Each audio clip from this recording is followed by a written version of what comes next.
Hello everyone. आज हम इस वीडियो में ईवीएस के क्वेश्चन देखेंगे। ये जो आपका क्वेश्चन पेपर है दिसंबर 2018 को हुआ था। तो चलिए शुरू करते हैं। उससे पहले आप वीडियो को लाइक कर दें, शेयर कर दें। अगर आप इस चैनल पर नए हैं तो चैनल को सब्सक्राइब ज़रूर कर लें ताकि आने वाले नोटिफिकेशन आपको मिलते रहें। इस चैनल पे आपको प्रीवियस ईयर सीटेट के सारे प्रीवियस ईयर पेपर फर्स्ट हो या पेपर सेकेंड हो, सारे डिस्कस किए जाएंगे। तो चलिए शुरू करते हैं। और इस वीडियो में हम ईवीएस के क्वेश्चन देखेंगे। आपको पता ही होगा कि ईवीएस के क्वेश्चन पेपर फर्स्ट में आते हैं, तो ये आपका पेपर फर्स्ट का ईवीएस का क्वेश्चन है। तो हम शुरू करते हैं अपना क्वेश्चन नंबर 61 से, क्योंकि ईवीएस के जो क्वेश्चंस होते हैं वो 61 से शुरू होते हैं। अगर आपने इससे पहले कभी पेपर दिया होगा तो आपको पता होगा, अगर आप नहीं दिए हैं तो आपको बता दिया जाए 61 से पेपर शुरू होता है ईवीएस क्वेश्चन का। क्वेश्चन नंबर फर्स्ट कह रहा है, भारत में बिहार के सापेक्ष जम्मू कश्मीर और गोवा की स्थिति क्या है। मान लो आपका ये बिहार है और जम्मू कश्मीर आपका इधर आ जाएगा, गोवा इधर आ जाएगा। तो आप बताएं भारत में बिहार के सापेक्ष जम्मू कश्मीर और गोवा की स्थिति क्या है। तो पहले तो आपको जम्मू बताना है, तो बताएं इसका सही आंसर क्या होगा।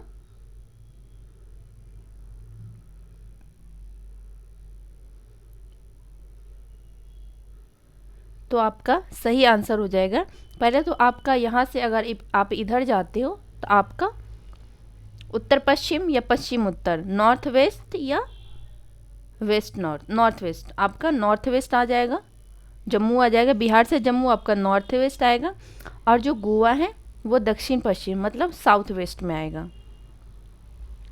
Option number third is the right answer. Question number 62 देखते हैं। ये कह रहा है, वाष्पीकरण की प्रक्रिया निम्नलिखित में से किस स्थिति में सबसे धीमी होगी। फर्स्ट कह रहा है, सतह क्षेत्र और तापमान दोनों में वृद्धि होने पे वाष्पीकरण धीमी हो जाएगी। सतह क्षेत्र बढ़ता है लेकिन तापमान घटता है। सतह क्षेत्र घटता है लेकिन तापमान बढ़ता है। सतह क्षेत्र और तापमान दोनों में कमी आएगी। तो वाष्पीकरण की प्रक्रिया निम्नलिखित में से किस स्थिति में सबसे धीमी होगी। तो वह होगा कि सतह क्षेत्र घटता है लेकिन तापमान बढ़ता है। Option number third is the right answer. Question number 63 देखते हैं। स्थानों, दूरियों और दिशाओं की सापेक्ष स्थिति को समझाने की क्षमता है। दिशात्मक कौशल, चित्रण कौशल, स्थितीय कौशल, ग्राफिक कौशल। तो इसका सही आंसर हो जाएगा option number third is the right answer, चित्रण कौशल।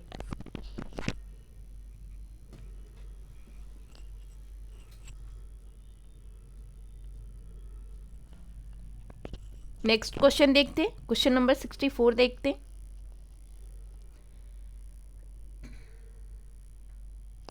ये कह रहा है, किस राष्ट्रीय पाठ्यचर्या फ्रेमवर्क एनसीएफ ने प्राथमिक स्तर पर एक एकीकृत पाठ्यचर्या क्षेत्र के रूप में पढ़ाए जाने के लिए पर्यावरण अध्ययन की सिफारिश की है।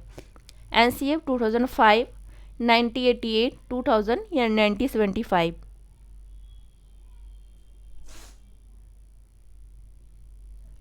इसका सही आंसर हो जाएगा option number fourth is the right answer, NCF 1975।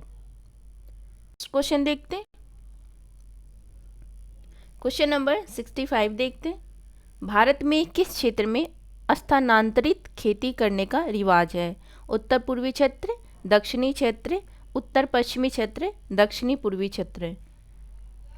इसका सही आंसर हो जाएगा option number first is the right answer, उत्तर पूर्वी क्षेत्र मतलब नॉर्थ ईस्ट साइड, जो सेवन सिस्टर है उधर स्थानांतरित खेती करने के रिवाज है। क्वेश्चन नंबर 66 देखते हैं। ये कह रहा है, नदी बांधों से उत्पन्न जल विद्युत के लिए निम्नलिखित में से कौन सा कथन सत्य नहीं है। जो सही नहीं है वो हमें बताना है। फर्स्ट तो कहता है, बांध टिकाऊ विकास को प्रोत्साहित करते हैं। क्या आपको लगता है कि जो टिकाऊ बांध होते हैं वो विकास को, डेवलपमेंट को इनकरेज करते हैं। तो बात तो सही लग रही है। फिर भी हम आगे के ऑप्शन देखेंगे। यह पानी या हवा को प्रदूषित नहीं करता। ये बिल्कुल गलत है कि अगर आप डैम बना देंगे तो वो पानी और हवा को।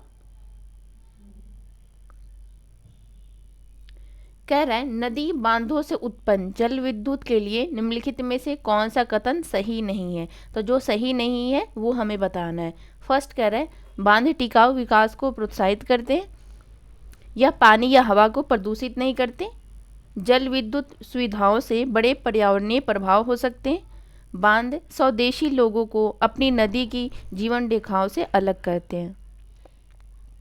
तो इसका सही आंसर हो जाएगा option number first is the right answer. ये सत्य नहीं है, जो सत्य नहीं है वही आपसे पूछ रहे हैं। नेक्स्ट क्वेश्चन देखते हैं।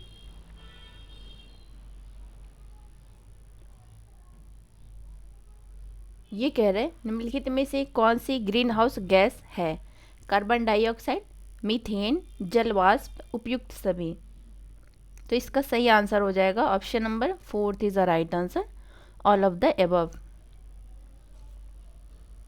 क्वेश्चन नंबर 68 देखते हैं। भारत में ठंडे रेगिस्तान मानसून से प्रभावित क्यों नहीं होते हैं। ठंडे रेगिस्तानों में गर्म गर्मियों और बेहद ठंडी सर्दियां होती हैं। ठंडे रेगिस्तान हिमालय की वृष्टि छाया में होते हैं। ठंडे रेगिस्तानों में हवा बहुत पतली कम होती है। ठंडे रेगिस्तान बहुत ऊंचाई पर हैं। तो इसका सही आंसर हो जाएगा ठंडे रेगिस्तान हिमालय की वृष्टि छाया में होते हैं। Option number second is a right answer. Question number 69 देखते हैं। ताजमहल के पीले होने के लिए निम्नलिखित में से कौन सा जिम्मेदार है। Nitrogen dioxide, sulphur dioxide, sulphur या क्लोरीन। तो इसका सही आंसर हो जाएगा option number second is the right answer, sulphur dioxide. Next question देखते हैं। गोलकोंडा किला किसने बनवाया। चोल राजवंश ने, चालुक्य ने, या काकतीय राजवंश ने, या पल्लव राजवंश ने। तो इसका सही आंसर हो जाएगा option number third is the right answer, Kakatiya राजवंश। क्वेश्चन नंबर 71 देखते हैं। ये कह रहा है 15 ग्राम ml घनत्व और 3 ml आयतन वाले किसी वस्तु का द्रव्यमान क्या होगा। 18 ग्राम, 45 ग्राम, 5 ग्राम या 12 ग्राम। तो इसका सही आंसर हो जाएगा option number second is a right answer, 45 gram. Question number 72 देखते हैं। निम्नलिखित में से कौन सी अदिश राशि है। द्रव्यमान, गुरुत्वाकर्षण, संवेग या भार। तो इसका सही आंसर हो जाएगा option number first is the right answer. जो द्रव्यमान है वो आपका अदिश राशि है। क्वेश्चन नंबर 73 देखते हैं। एक ऐसी वस्तु जिसमें से कोई प्रकाश किरण गुजर नहीं सकती क्या कहलाती है। अपारदर्शी, पारभासी, पारदर्शी या उत्तल। तो इसका सही आंसर हो जाएगा option number first is the right answer.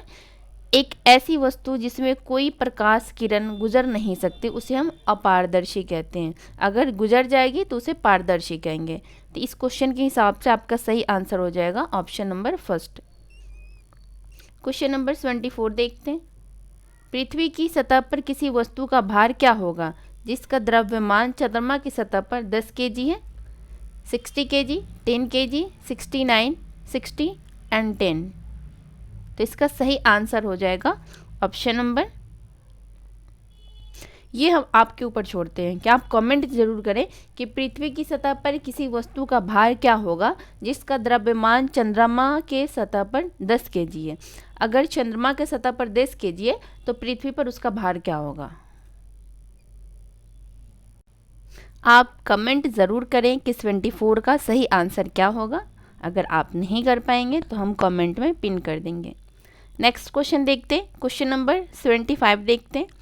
एक विलय का विघटन दर डैश पर निर्भर करता है। दाब, तापमान, सतह क्षेत्र या भार। तो इसका सही आंसर हो जाएगा एक विलय का विघटन दर सतह क्षेत्र पर निर्भर करता है। Option number third is a right answer. Question number 76 देखते हैं। सुषमा चाहती है कि उसके छात्रों को पेड़ों के संरक्षण के लिए संवेदनशील बनाया जाए। निम्नलिखित में से कौन सी ऐसा करने की सबसे उपयुक्त रणनीति है? कक्षा में बहस आयोजित करना, समूह चर्चा, पोस्टर बनाना, बच्चों को एक पौधे को अपनाने और पोषित करने में मदद करना। तो इसका सही आंसर हो जाएगा option number 4 is a right answer. Question number 27 देखते हैं।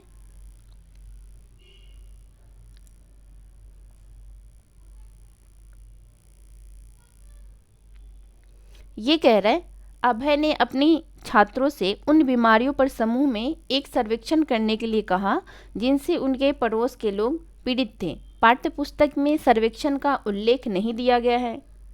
इस शिक्षण अधिगम की रणनीति के लिए कौन सी विकल्प प्रासंगिक नहीं है? जो नहीं है वो हमें बताना है। अब जब भी पेपर सॉल्व करेंगे, जहाँ नहीं होगा आप उसे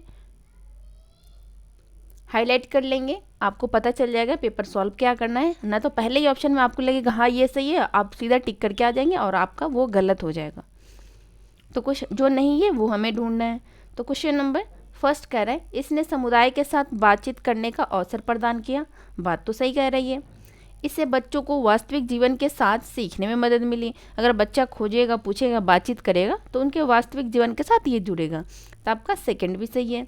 इसने बच्चों को डेटा हैंडलिंग समझने और एक साथ काम करने में सक्षम बनाएगा।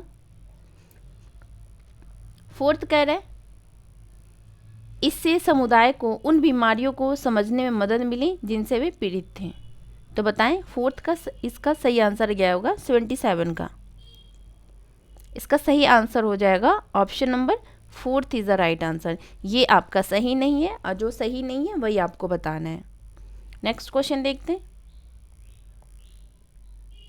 ये क्वेश्चन नंबर 78 कहता है, आपातकालीन परिस्थितियों के बारे में बात करने के लिए प्रिया ने बच्चों के अनुभव पूछे। जब उन्हें कभी आपात स्थिति का सामना करना पड़ा, बच्चों ने आग, बिजली के झटके और सड़क दुर्घटना के साथ अपने अनुभव सुनाए।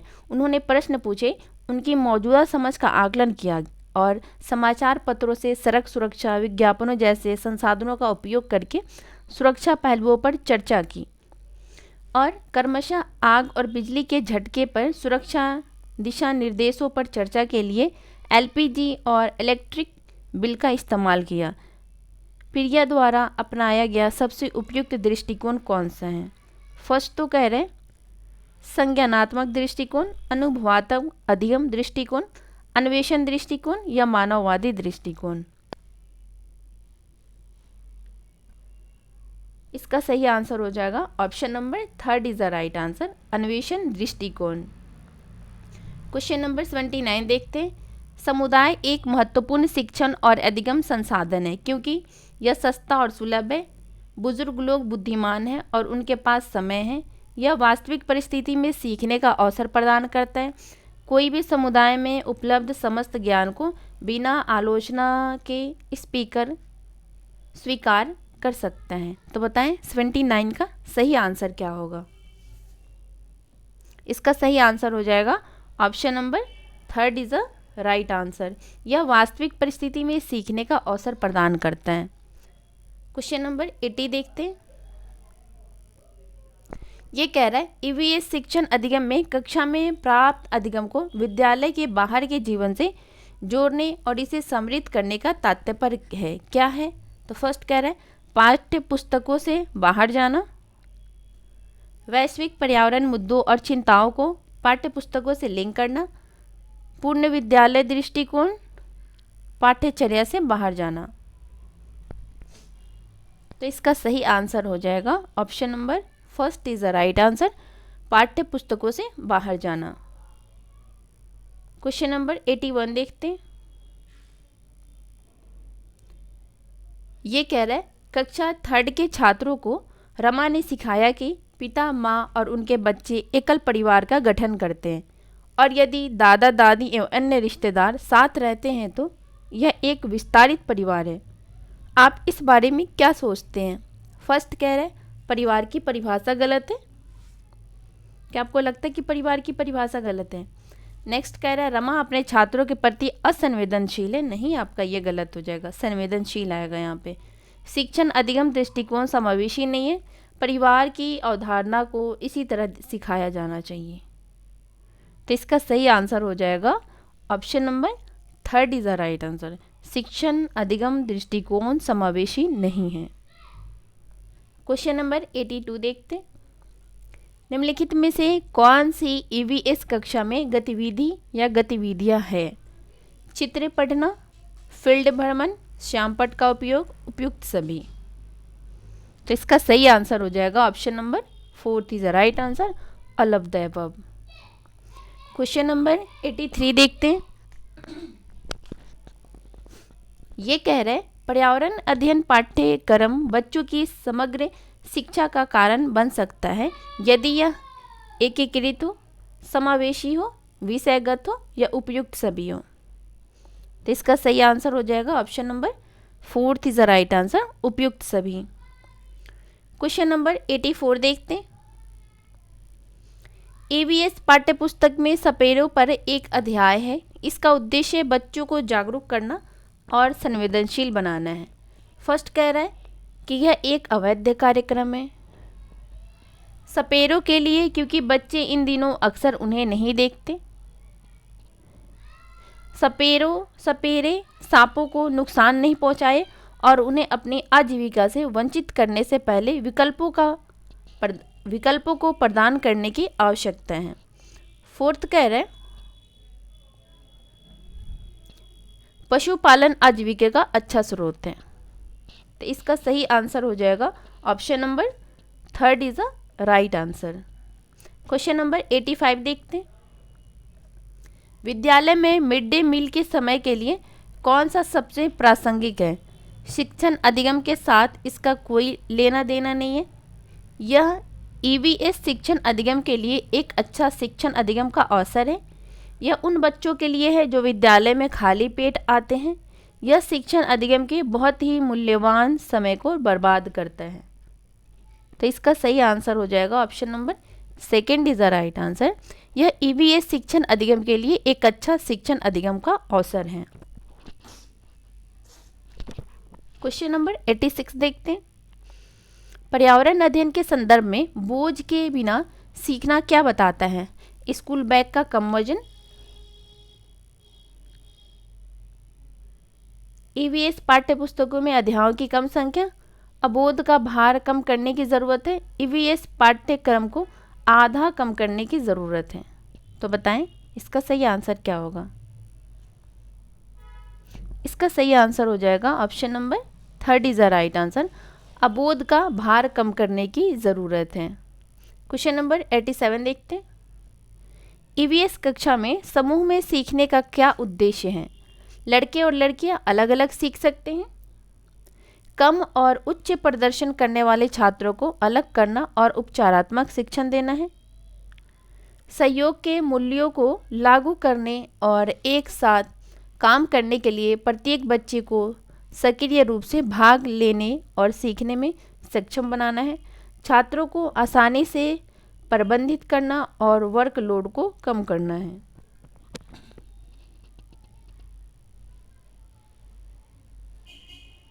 इसका सही आंसर हो जाएगा option number 3 is the right answer. Question number 88 देखते हैं। बाला का पूरा रूप क्या है? मस्तिष्क सहायता प्राप्त अधिगम असाइनमेंट। आप इसको बाला को ना इंग्लिश में याद कर लें। अधिगम सहायक के रूप में ब्रेल, अधिगम सहायक के रूप में बिल्डिंग, ब्रेल सहायता प्राप्त अधिगम आकलन। तो इसका सही आंसर हो जाएगा option number 3 is the right answer. B से बाला, ए से एज, एल से लर्निंग, ए से एड, मतलब building as learning aid. Option number 3 is the right answer, अधिगम सहायक के रूप में बिल्डिंग। क्वेश्चन नंबर 89 देखते हैं। वैकल्पिक ढांचे का क्या अर्थ है? फर्स्ट कह रहे हैं विभिन्न भौतिक घटनाओं का पाठ्यपुस्तक स्पष्टीकरण, विचार जो अवधारणाओं के औपचारिक रूप से स्वीकृत स्पष्टीकरण से अलग है, वर्तमान में वैज्ञानिकों और सामाजिक वैज्ञानिक द्वारा आयोजित विचार, सभी विचार जो दृढ़ता से बच्चों द्वारा अर्जित किए जाते हैं। तो इसका सही आंसर हो जाएगा option number 2 is the right answer. विचार जो अवधारणाओं के औपचारिक रूप से स्वीकृत स्पष्टीकरण से अलग हैं। क्वेश्चन नंबर 90 देखते हैं, आज का लास्ट क्वेश्चन। ये कह रहे महिलाएं पुरुषों की तुलना में कमजोर है, यह एक डैश है, मिथक है, वैज्ञानिक तथ्य है, रूढ़िबद्ध धारणा है या अंधविश्वास है। तो आपका सही आंसर हो जाएगा option number first is the right answer. ये एक मिथ है, क्योंकि महिला पुरुषों की तुलना में कमज़ोर है, यह एक मिथ है। ऐसा कुछ नहीं है कि महिला पुरुषों से कमज़ोर है। हमें तो लगता है कि पुरुषों से स्ट्रांग महिला होती है। आप इस बात पे ज़रूर विचार करेंगे। तो इसका सही आंसर हो जाएगा option number first is the right answer. तो इस वीडियो में हमने क्वेश्चन नंबर 61 से लेकर के 90 तक EVS के क्वेश्चन करे। आई होप कि आपको ये वीडियो पसंद आएगी और आप इस वीडियो को ज़रूर देखें, जितना हो सके आप प्रैक्टिस ज़रूर करें। मिलते हैं आपसे नेक्स्ट वीडियो में, तब तक वीडियो को लाइक कर दें, शेयर कर दें। अगर आप नए इस चैनल पर नए हैं तो चैनल को सब्सक्राइब ज़रूर कर दें। Thank you.